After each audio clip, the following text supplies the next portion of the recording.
And that kind of leads me into our topic for today.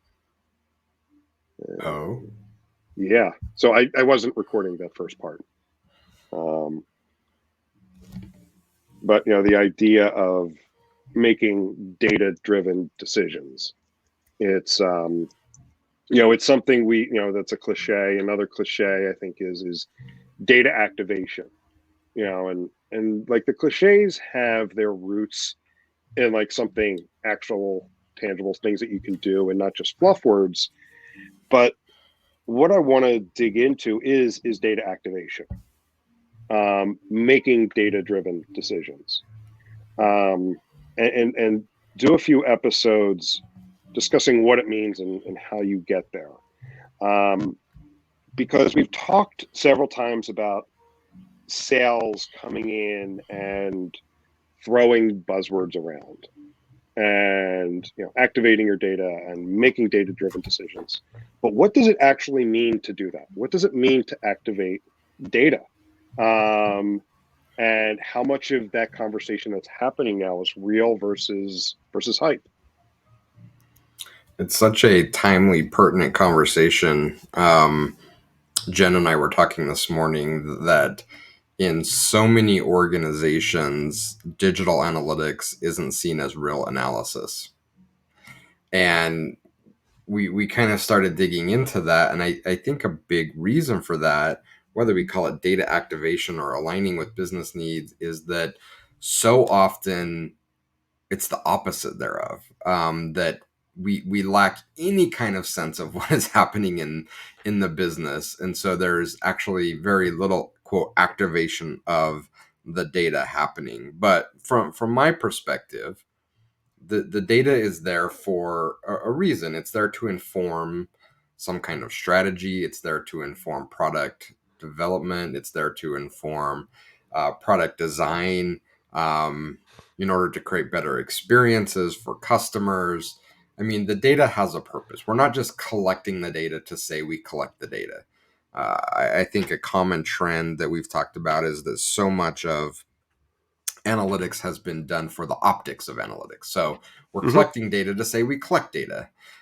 We report on data to say we report on data. But what are we actually doing with that data? How are we, quote, activating that data? And to me, it's, are we using that data to be a source of information and knowledge that we can use to make better decisions around our product, our services, the experiences that we're creating?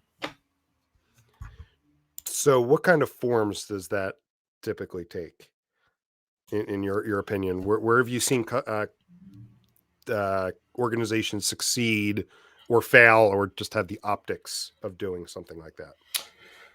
So I think there's a bit of a hierarchy to it. I definitely think that there is a very real need for dashboarding and reporting. The same that it's important for having that level of information for operating a vehicle or a plane or a fill in the blank. Big complex machine. Businesses are complicated. Even small businesses are incredibly complicated. And so at the base level, it's about providing a dashboard for business users, business focused strategists to orient themselves to where we are in space, just the same as you would use it to drive your car. Am I going the speed limit? Am I going to run out of fuel? Are my tires too low? Like those critical things that you need to keep the business healthy, I think is a minimum set of requirements for activating the data. Um, so that would be number one. Number two would then be to use, okay, so we have that dashboard to keep ourselves oriented and driving safely. What comes next?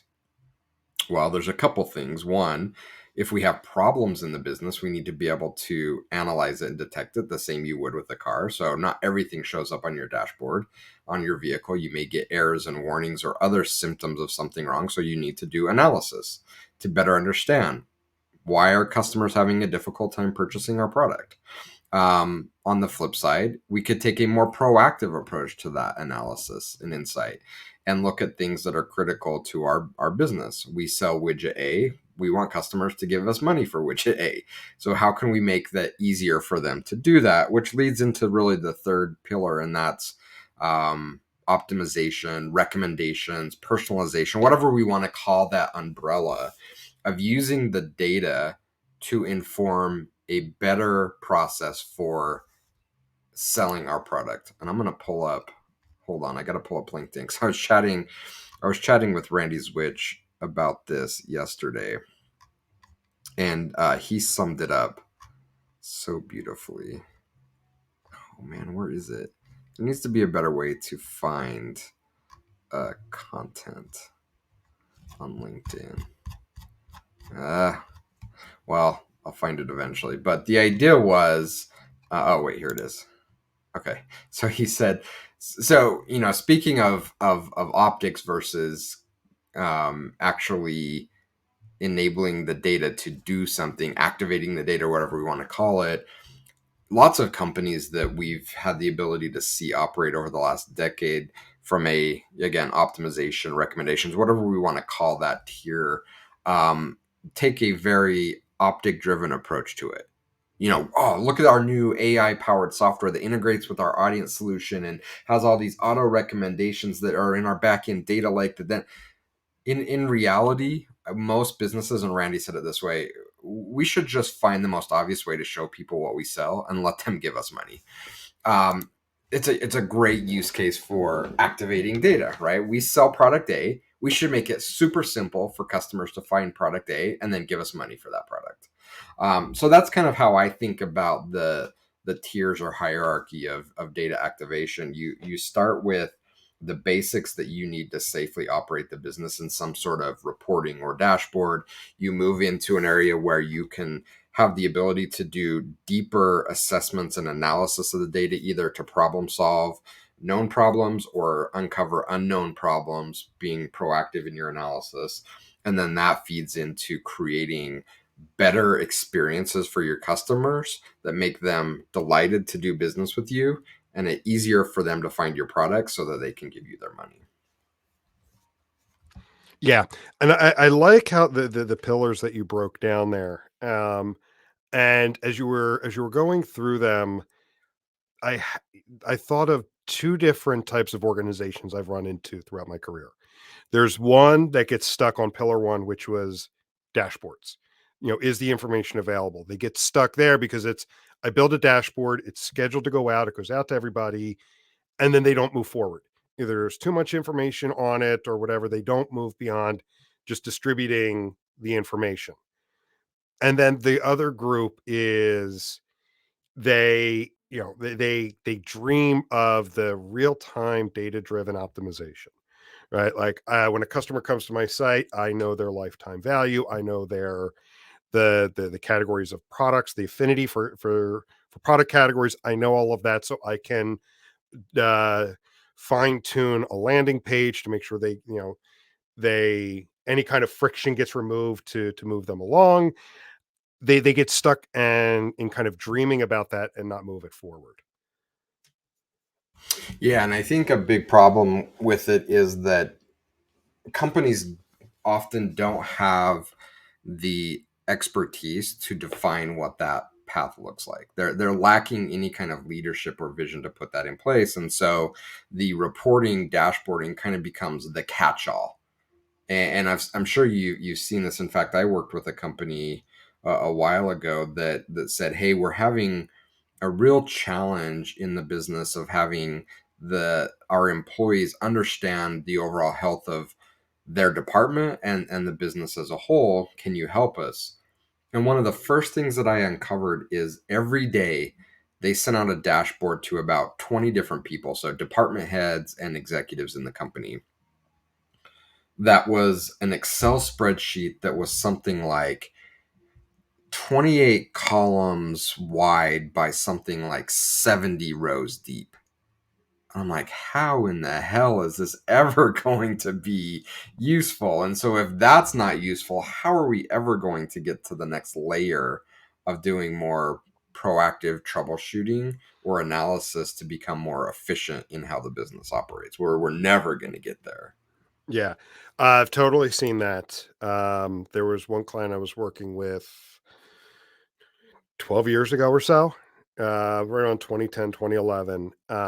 And they, Adobe now, Omniture Site Catalyst at the time, they had, they were using the old school Omniture dashboards, and they had a dashboard that was 15 pages long. So it would be sent out to most people in the organization, and then they would get the email. It would be 15 pages, and it just, the information stopped there because either it went out daily, by the way. So you either generated fatigue in people that would just ignore the email, Yep. or there's too much here for me to dig through. I'm just going to ignore it. Yeah. Absolutely. And I think that this strategy, or how to think about it, can be seen in lots of different areas. And in fact, I ended up at one point in time reading a case study about cockpit design Interesting. in commercial airliners, and it was fascinating. And one of the challenges that they uncovered was that at one point in time, the cockpits were giving, when thinking about a dashboard, too much information. It was overloading the ability for the pilots to understand their current state and to troubleshoot problems. And so again, we tend to think, well, more data is better, right? If we have more data, that data becomes more actionable. But in fact, I think what researchers have found is quite the opposite, especially from a dashboarding perspective, that more isn't necessarily better, and oftentimes leads to overload. You mentioned fatigue, and in airlines, led to potential fatal accidents because they were overloading the ability of the pilots to process information in a timely manner. And so being able to present a limited set of critical data to fly the plane, to run the business, is critical. And then secondarily to that, as we start to move into troubleshooting problems and then doing more proactive analysis, I think the theory still holds true. So in cockpits in planes, reading through this study, even when there are problems and there are errors in the system, they don't get this huge dump of, here's all our data, you guys go figure it out. It's more, okay, here's the pertinent set of data you need to troubleshoot the next step, so that you can stay focused on doing the critical thing, which is flying the plane, running the business. And so from an activation perspective, sure, it's important to have the data available. But as a designer, as an analyst, as a person running the program, it's your responsibility to design how your users interact with that data. And just giving them all the data is rarely the right answer, and oftentimes leads to very, very poor results. Yes. Because early in my time implementing web analytics, digital analytics, I often fell into the bad habit of over engineering things. Because you get excited with there being a problem to solve, and oh, I can grab this data and I can grab this and grab that, and trying to instrument everything. Looking back now, and it's the paradox of, if you didn't go down that path, you wouldn't have learned it. Looking back now, I realize that I probably confused more than I did inform by just giving too much instead of focusing on what's the pertinent data that we need to solve the problem. Yeah, and it's sometimes you need to go down that path, as you mentioned, to learn those lessons. But and I know that there are people that vehemently disagree with our stance on this, but I am so bought into the concept of sustainability, and less is more. And that's not saying that we're not driven to do more and expand our capabilities and what we have available to us. But all too often, our focus is on over engineering to over engineer. And it ends up giving us much less than if we simply would have gone with a core set of things that were critical for us to run the business, or more elegantly put, as Tyler Durden said in Fight Club, the things you own end up owning you. Yeah. Right. And you can see that. It's like, well, we need a bigger house. We need a bigger, fancier vehicle. We need this. I'm like, that's awesome. But be prepared that it's going to end up owning you, because it's not free. You have to maintain it. You have to. And if you can't, it's going to end up giving you far less value than something simpler that gets the job done. Yeah. We have had this conversation with some family recently, on a personal level about, like the idea of having too much and what comes along with it, the maintenance that comes along with it, the upkeep that comes along with it. Yeah, no, I completely agree on that. And that's where, when it comes to work, I've really tried to adopt the less is more. Mm-hmm. Focus on the pertinent information to inform a business. Focus on making sure that the key information to solve problems is there.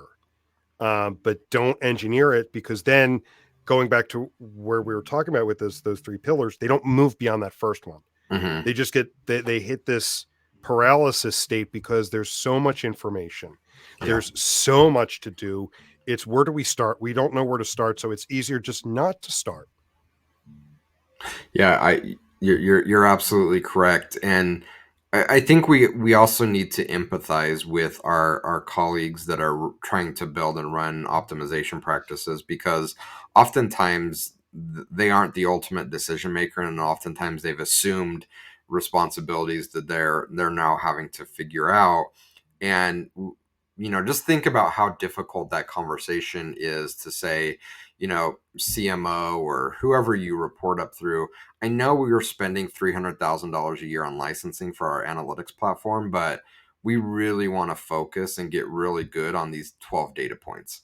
I was like, well, wait a minute. The sales guy that sold us this said we can track 8,000 data points, and we can do all this and triangulate that and have all this predictive things at our fingertips. Like, theoretically, he is correct.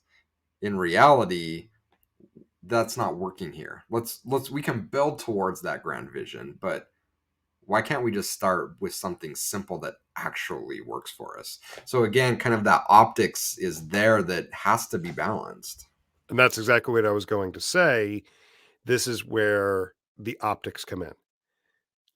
It's very easy to say you're doing things when you're tracking 8,000 different metrics, dimensions, and whatever. It's very easy to say you're tracking all of that.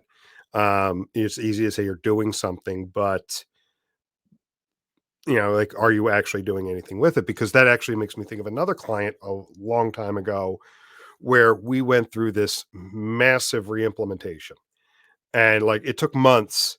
Part of the reason being is this was, in the very early days of Tag Manager, so we weren't using one. It was all built into the site, and we finally launched it.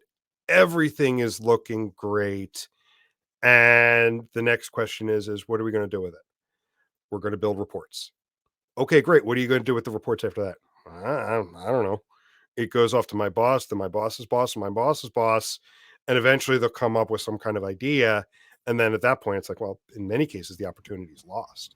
Yeah. And I think, unfortunately, we have to point the finger at ourselves often for those scenarios happening. When I say ourselves, meaning the digital analytics industry as a whole, in that we have been very driven and very comfortable becoming tool experts. And if you look a lot at a lot of the quote unquote leaders or luminaries in our field, they're tool experts. They've figured out how to hack the tools to do really cool things. But Mhm. what we failed in large part to do is to expand our experience to understanding how businesses work. And so we're comfortable always implementing and implementing more and more. And, to your point, over instrumenting and over Oh, it's designing cool to these, deploy this it's cool, plugin. right? Like, okay, so we did this really cool thing and it tracks this and does that. It's like, so what? How are we going to use that? Do you understand how our business works?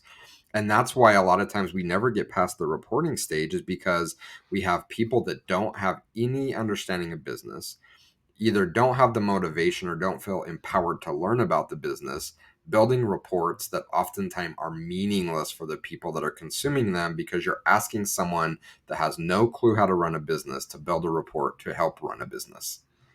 And so, if we get that right, most of the times we're maybe lucky we got that right. And that's on us, as analysts, as implementers. I don't care what your role is in the space. If you don't understand how the business that you're supporting works and the data they need to either see on a dashboard so they can keep the car going down the road safely, troubleshoot problems, identify problems we don't know about, or optimize the experience, if you don't know how the business is doing that, how are you ever going to be successful collecting data, building dashboards, executing analysis to help support your business colleagues? Yeah, I like you mentioning about being tool experts. I mean, I personally have never thought of that before being kind of like one of the flaws of the space. And that goes into what we've talked about before with, analytics not being at the adult table when it comes time to make decisions. It's the business aspect is getting lost. Yeah. And that's the number one reason. And again, Mhm. if we want to be seen as, quote, real analysts, then we need to understand how our data and how our analysis is helping inform the business, how we're, quote, activating the data.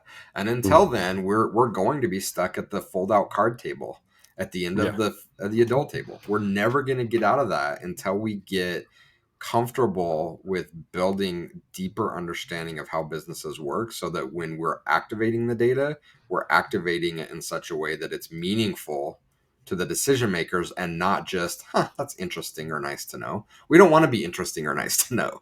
We want to be, this is critical for us to be able to keep functioning as a business. That's Mhm. where we need to get to. Agreed. So, why do you think that's the case? Of the industry, really focusing on being tool experts versus business experts. Is there a particular thing that maybe you've seen that's led you to that conclusion? So a couple things. One, it's more well defined. I can define a path of becoming an expert in using Adobe Analytics Workspace, or being a Google Tag Manager expert. There's kind of a sandbox that's been defined for me that I can play in. So it may be easier to go down that route. When you start talking about, well, how do businesses work? It's just this wide open, nebulous question that is very, very difficult to wrap your arms around. Number two, I think digital analytics has attracted a certain personality type that probably lends to that as well. Very, I don't want to say antisocial, but not the most social people in the world. Very Mhm. introverted. Just kind of let us go off and do our own thing. A lot of the people in the industry have that personality type. And so if the path for you to understand the business is not given to you, you're probably, because of your personality, not going to go out of your way to try to make it happen. Okay, that totally fair, and I would agree with that. I would. I think the third component is one of scarcity.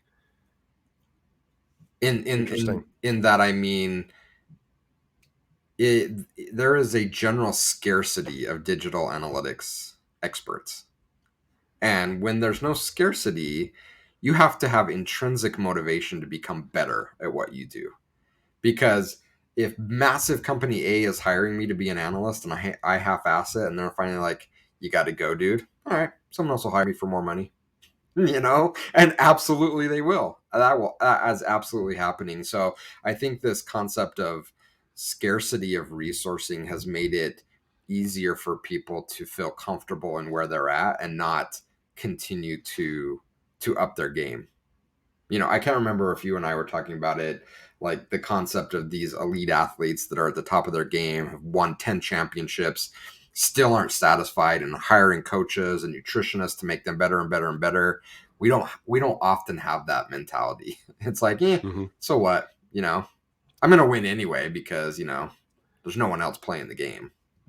Yeah, I totally see that one, because I could think across my career and have always I've run into that person multiple times where they can half-ass it.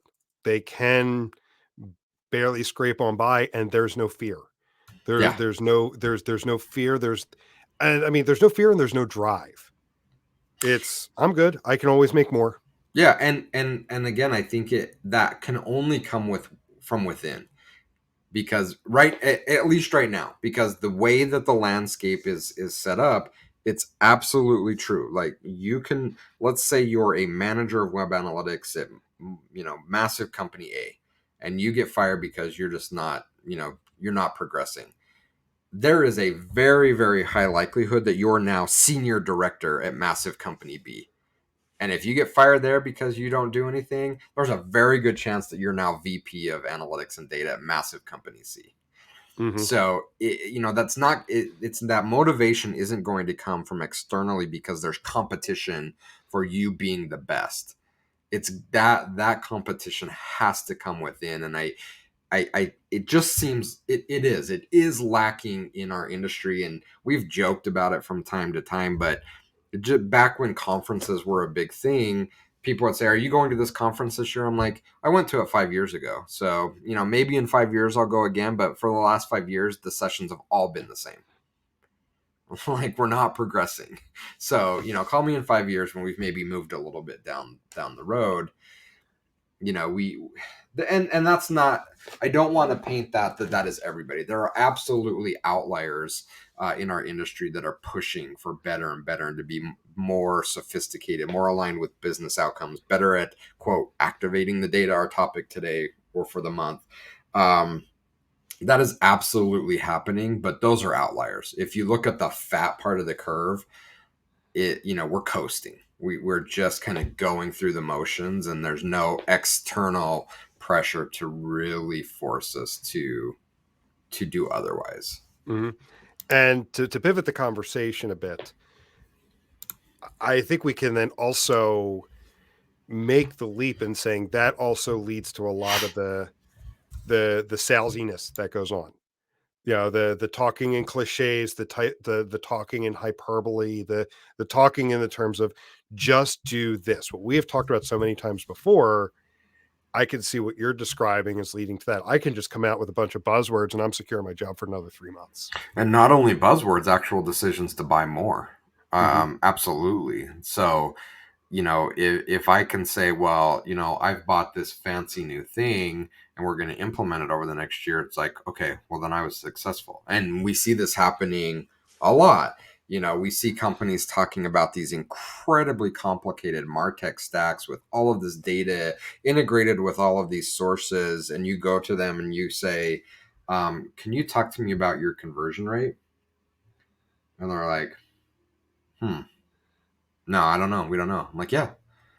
Like, some of the most basic, although difficult questions to answer, we don't know how to do. What are we talking about? Like, what are we talking about, trying to do all of this complexity? Again, I think it's important to have a vision, to have some kind of destination that you're going towards as you're maturing your capabilities, because we all want to be better. We all want to have better and better competition. We all want to be at our best, but we have to start and do something well, and then progress. um Otherwise, we're just doing it for the optics of it, and a lot of times it's creating more frustration than anything else.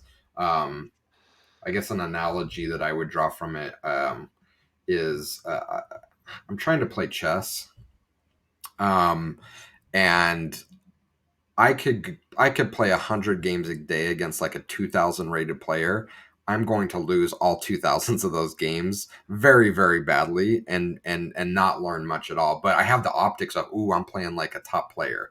You know, in reality, it would much be better for me to play the bulk of my games against 800 rated players and win some and lose some and learn new techniques and then maybe move up to 900 rated players. But we have such a difficult time doing that because we see everyone else around us playing the grandmasters. You know, we see, you know, our colleagues in other departments or other companies building data lakes and lake shores and lake houses and integrated with this and AI and data science and all of this. And if we're not doing that, then we're failures. And I would say I fundamentally disagree with that. If you were to pull back the covers, a lot of that is just optics, and a lot of those people are incredibly frustrated in their jobs because they're not actually activating that data to make any real difference on the business. It would be much better for you to do something super simple that isn't sexy, but actually is meaningful for the company that you're working for. Hmm. Yeah, like last night I was laying in bed, and like what you just said, like on a personal level, it was like I was laying in bed and just kind of having like this period of self doubt. And it's like, well, yeah, when you have that, or at least for me, when I have that, it's the everybody else knows what they're doing. That's the voice that comes in your head. Like, everybody else knows what they're doing. They're doing it so much easier. Why can't you do it? And like then as I started thinking, I'm like, no, everybody else is just figuring it out just like you. Mm-hmm. And, and Everybody, and that everybody applies else, to everything. yeah. And so it's like I was having kind of one of those moments last night. It's like, no, everybody else doesn't have it figured out. They're Mm-hmm. trying to figure it out on the fly, just like you. You know, stop it. And so like that applies to organizations too when it comes to this. And that's where I think, like, you know, kind of taking it back to where we started this conversation, your three pillars of what is data activation.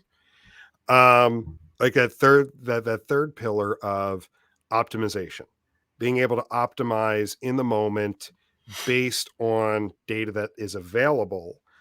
People like get paralyzed because they think everybody else is able to do it so much easier. Oh, you know, our competitors are doing it. They were able to get something up and they had a great press release about what they're doing. But then, you know, we can't get there because it's going to take us these 15 steps over the next 18 months to get it done.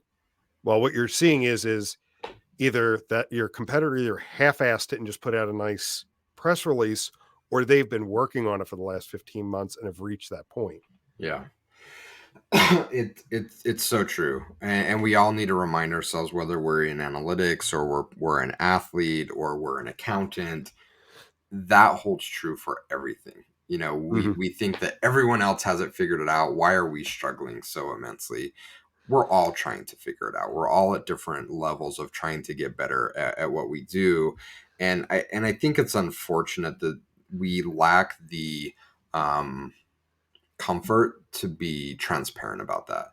And it's something on a personal level that I've tried to do more and more of, is just simply be transparent in what it's like to run a business.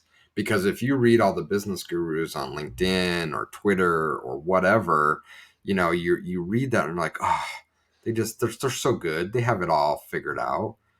It's because they're handpicking the things that they want you to hear, and they're not showing you the full story behind what's actually happening. That it is, they don't have it figured out, and they're making lots of mistakes, and they're frustrated. And so, you know, I think we could give a lot back to our community by talking about how difficult it is to do analysis, to do data activation. This is really, really hard, but we've sold the story because we've only shared the successes, that it's, you know, we've got it figured out and it's super easy. And so it puts everyone in this mindset where it's like, well, there must be something wrong with me because I don't have it figured out. No, Mhm. it's just that everyone is choosing to curate a list of things they want you to see, and they often hide the fact that progress is that jaggedy circles all over the place. It's not a linear straight line. Like, it's the things that we're trying to do are very, very difficult. And it's okay to make mistakes. And going back to my skiing example. I don't know if I shared it on the podcast that I got in trouble from my ski instructor because I was never falling down on the bunny hill. He's like, dude, we're never going to get off this bunny hill until you start falling down. Like, mistakes are how we learn. You know, none of us ski down this hill perfect. So we have to embrace that. Otherwise, we're going to be where we're at, which is progress is going to move really, really slowly, and we're never going to make it off the beginner hill. And we want to make it off the beginner hill. We want to get off the children's table, and we want to sit with the adults. We want to ski the black diamonds. We want to progress. We want a bigger and bigger challenge. Mm-hmm. Agreed. So we're going to continue this topic and get into the weeds on a couple different aspects of data activation. But as we wrap up this particular episode, and I really like the 3 pillars you laid out in the beginning.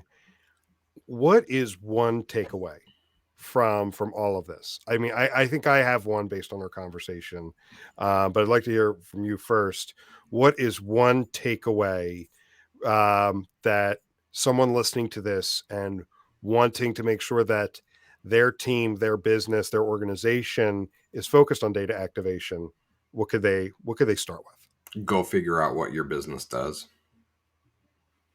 I mean, That's a good one. That sounds simple, but you wouldn't be shocked, but maybe some of our listeners would be shocked.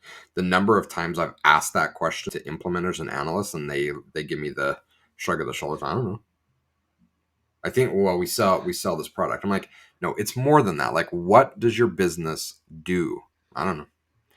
So that would be my number one takeaway is invest in learning about what your business does, because that's going to put you in a much better position to figure out what's the right data to collect, how the dashboard should be designed, how the analysis should be framed, what the optimization program should look like, because now you're actually optimizing it for business outcomes for what your business, your unique business that you support does.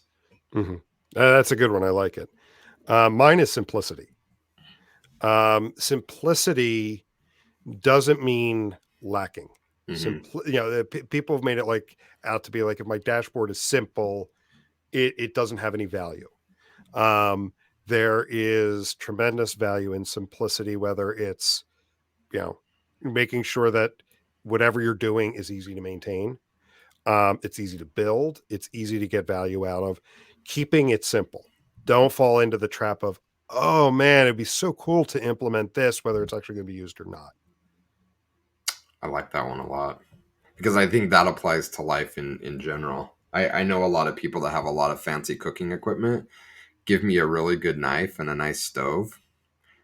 I can cook a lot better meal than most people that have all the fancy gadgets and gadgets and, so. Yeah. Well, I mean, think about a home. You could easily, in some places, well, depends upon where at this day and age, but you could find a home that sits on 2 acres of land, but depending upon the location, that could be really freaking expensive. Mm-hmm. Like right now in this area, you can't find it. And if one does pop up, like, you're overbidding on it. You could buy a house that has 5 bedrooms, 3 bathrooms, whatever, for a very small family, but there's 3 bathrooms you got to clean. Yeah. And I don't know about you, but I want to clean like the least number of bathrooms as possible. And it comes down to the maintenance of it. And like going back to if you bought, it's nice to be able to spread out and have that 2 acres of land, but your entire Saturday for the entire summer is maintaining that outside. So if you want it, there's other things that you can't have. Yeah. You're right. Like and now it's great if hey, I love landscaping. I love cutting the lawn, and I really don't want to go anywhere else on Saturdays. Hey, that might be perfect for you. But if you're someone who's like, my Saturdays, I want to be filled with going here, going there, got the kids' sports things. Well, you got to be careful. You're either paying someone to maintain it, or you're doing that some other time. So not to go off too much on a tangent, but keeping things simple in life. I dig it. I like it. Cool.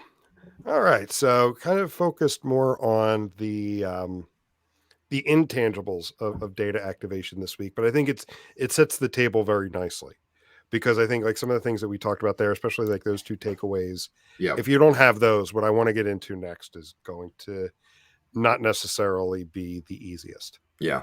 Okay. I like the topic. Cool. All right, then. So in that case, we'll go ahead and wrap up there and catch everybody later. See you. See ya.